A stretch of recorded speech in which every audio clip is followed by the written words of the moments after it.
Guys, tingnan nyo guys yung puno ng suha ng aming kapitbahay. Hitik siya sa bunga na oh. Ayan guys oh. Ang dami niya ng bunga.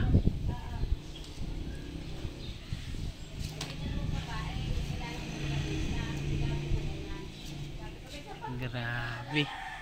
Malapit na siguro seasonal na mga suha guys.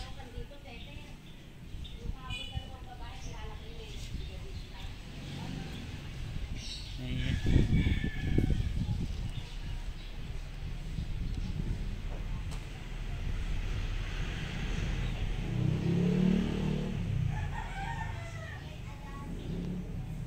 Ayan guys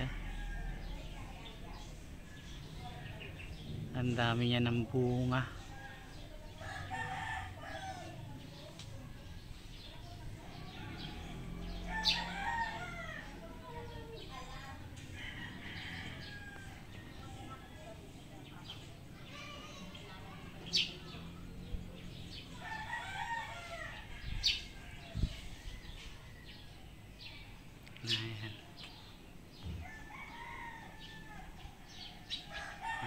Pagka medyo nahinog na yan guys, manghihingi tayo sa ating kapitbahay.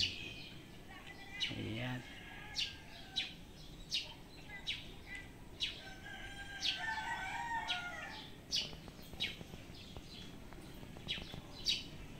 Hanggang dito na lang yung ating short video guys. Maraming salamat sa inyong panonood.